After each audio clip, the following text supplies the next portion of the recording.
Muito bem, este é Conexão Futura ao vivo aqui na tela do seu canal Futura e também confira na internet o nosso site futura.org.br para você saber tudo sobre a nossa programação.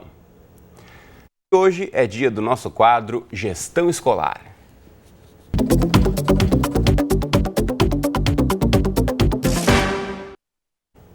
E que tal uma escola sem divisões por séries e disciplinas?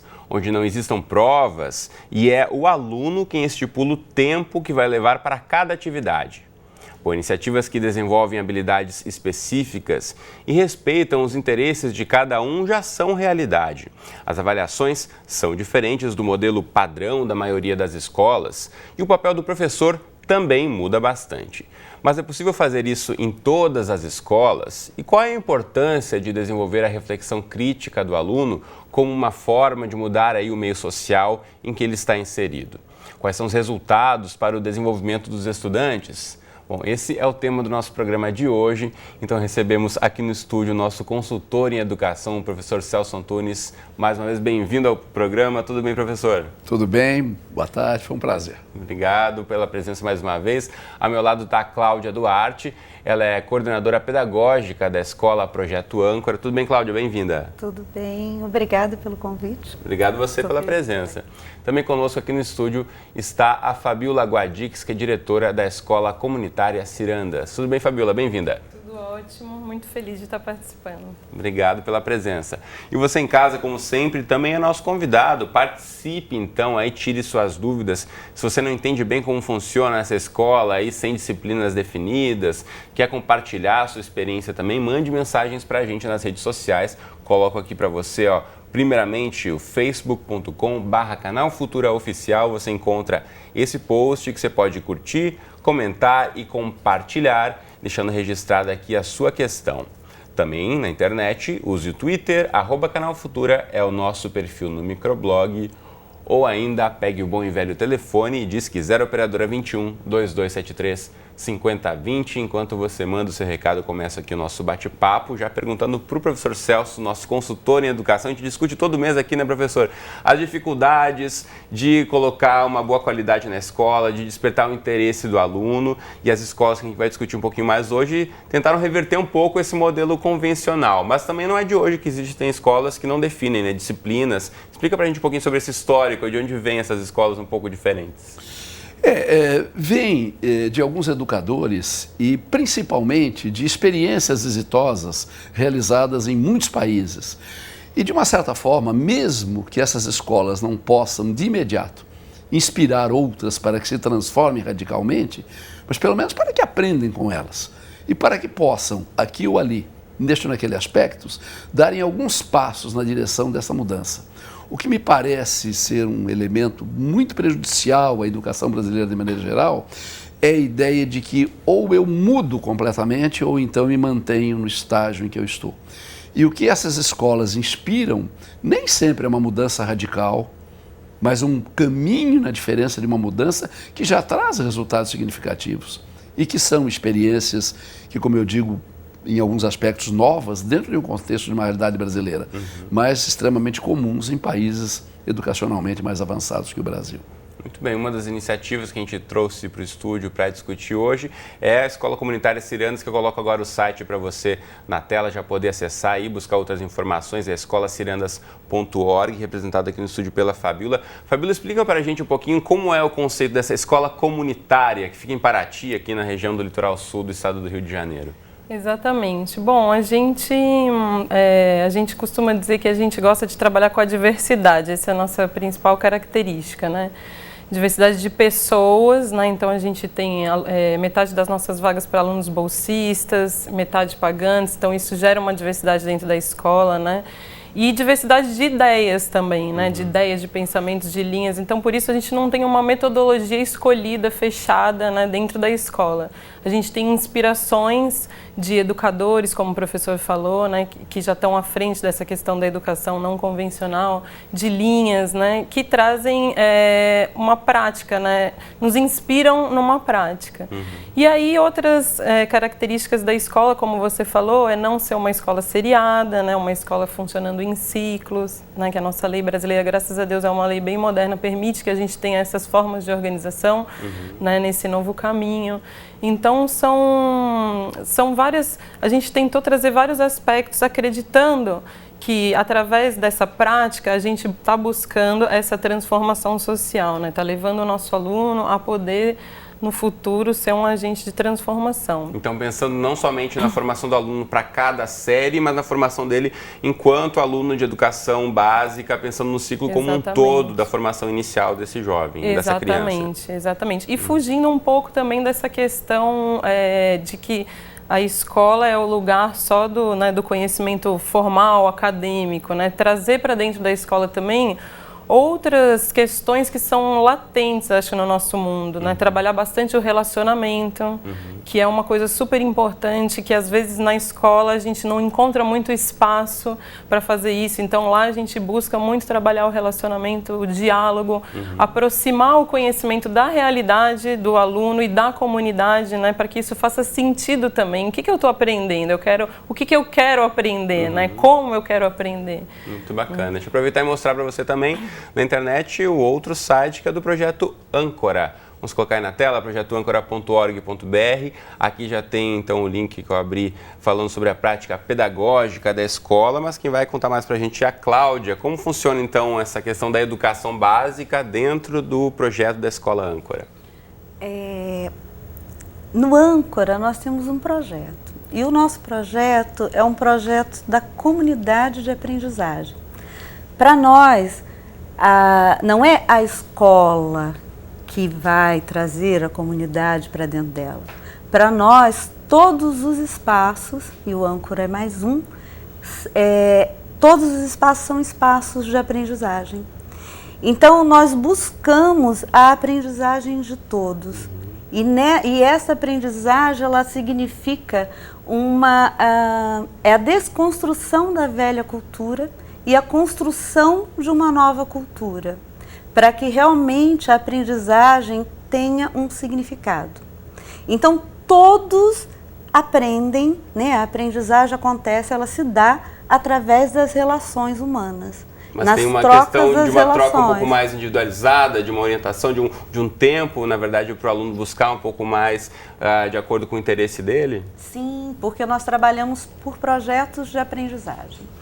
Então, esse aluno, ele aprende nós não fazemos um planejamento para o aluno.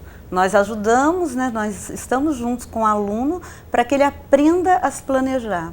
Então, ele aprende a se planejar e ele aprende a trabalhar por projetos para resolver todas as suas problematizações, seus desejos, né, seus sonhos, seus interesses, e nós vamos ajudá-lo a se organizar nisso. Então, ele vai aprender a fazer roteiros de estudos, ele vai aprender a fazer planejamento do dia, ele vai aprender a se relacionar com o outro, ele vai aprender a ajudar ao outro a aprender junto com ele. Então, ao contrário de onde acontece na maior parte das escolas, que o aluno recebe um roteiro pronto do professor, nesse modelo o aluno constrói, né, o passo a passo aí das atividades que ele vai fazer ao longo de um dia, ao longo da semana, ao longo de um bimestre, trimestre e do ano todo. E nisso ele vai construindo o seu currículo subjetivo. Então, cada educando, porque nós nem chamamos de aluno, lá são educandos e educadores, cada educando tem um currículo diferente do outro. Ele precisa cumprir, né, concluir todo o currículo que o ensino fundamental, que a lei exige dele. Mas ele vai poder cumprir isso conforme essas coisas vão fazendo significado e ele realmente vai aprendendo. E não existe blocos de seriação. como isso é para aprender no primeiro ano, no 7º ano. Então, cada uma dessas crianças, ela é atendida na sua real necessidade. Se ela precisa aprender a ler e escrever, porque nós recebemos, quando começamos, crianças de 5º, 6º, 4º ano sem saber ler, ela vai aprender a ler. Mas se ela tem condições de ir além, inclusive do que são os conteúdos determinados, né, pré-determinados para o fundamental, nós também a ajudamos a ir nesse além. Muito bacana. Vou aproveitar aqui e já colocar que está chegando uma série de perguntas para a gente pela rede social. Você de casa pode e deve mandar recados pelo Facebook, Twitter e telefone, contatos na tela. E já começo aqui com a pergunta da Cristiane, aqui do Rio de Janeiro. Obrigado, Cristiane, pela participação.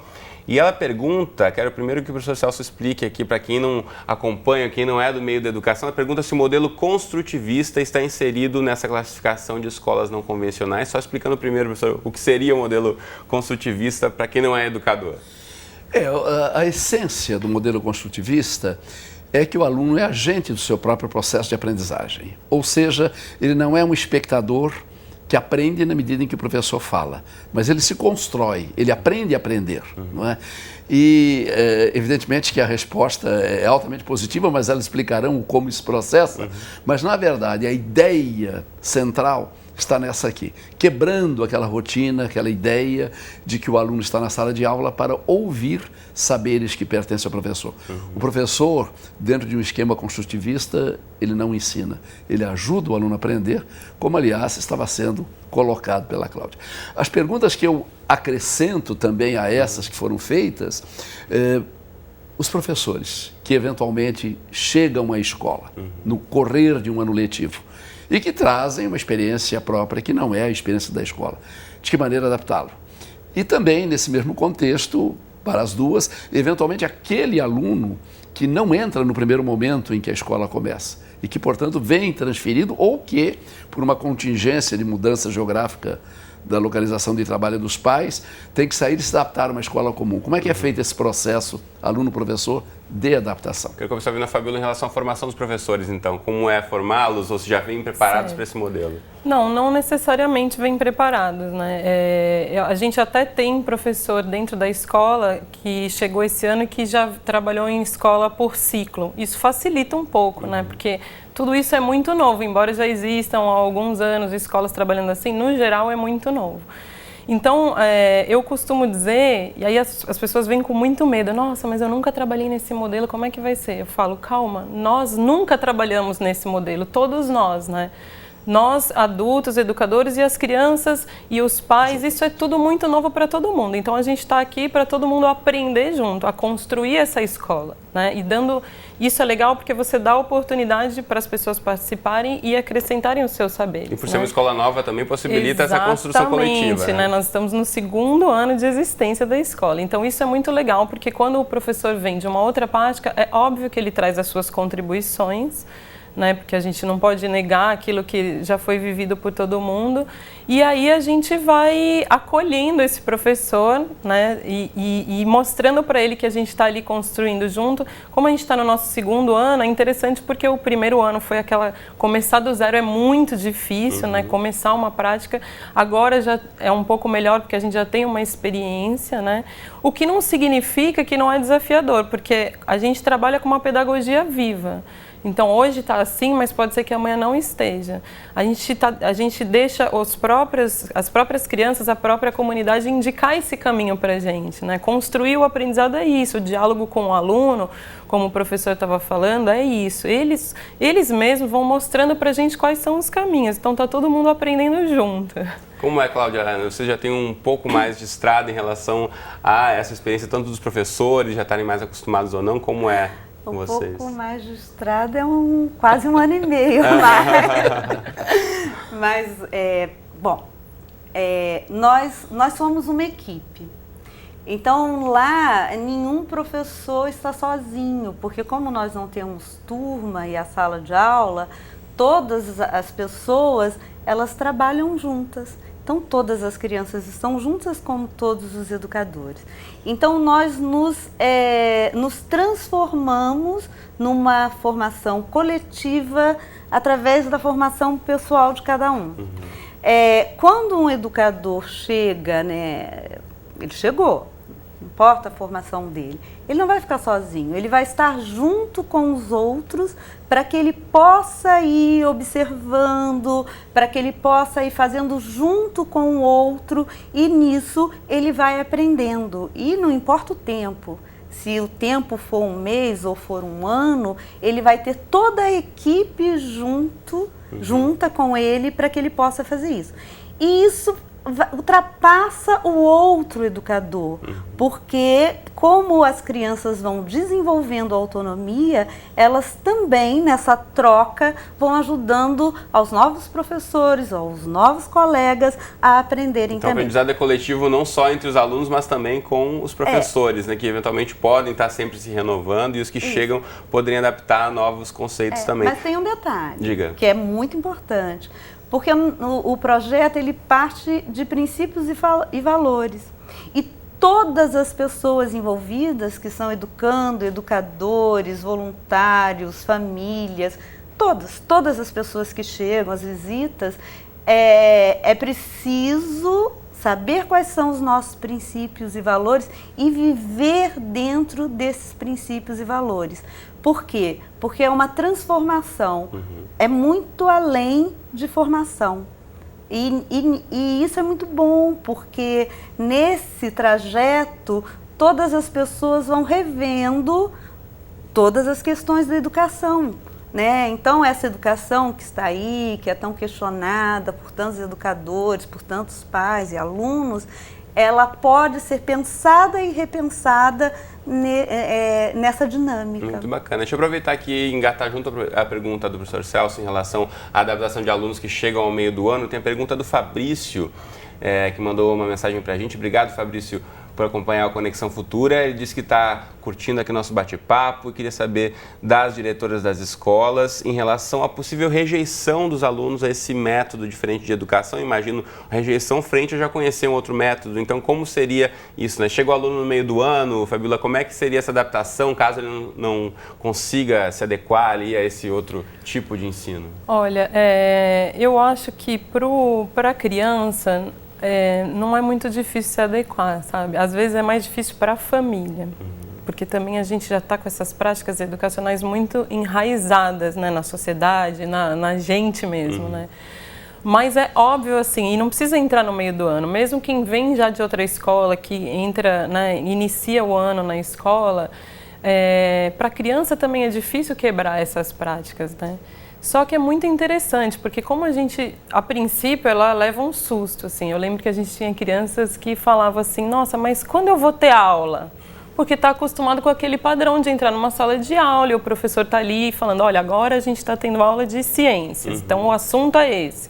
E não é assim que funciona bater o sinal, vira matemática, bater o sinal de novo, aí educação física, então, depois geografia. Eu acho que existe um tempo de adaptação, né? Que aí a criança, né, pode se assustar um pouco, mas é interessante, porque como você está trazendo temas de interesse, você está dando essa liberdade também para a criança, dela trazer o que ela gosta, pelo que ela se interessa, né? E através desse interesse aqui, esse currículo vai chegar e dando possibilidade também do diálogo, dela se colocar, da gente estar sempre questionando, refletindo, rapidamente esse processo acontece, sabe? É tão interessante porque daí você vê como eles gostam, eles se sentem ouvidos, né? A autonomia não é algo fácil de se conquistar, né? Vem com o tempo, mas eles gostam, então eles desenvolvem assim um amor mesmo pela escola muito interessante.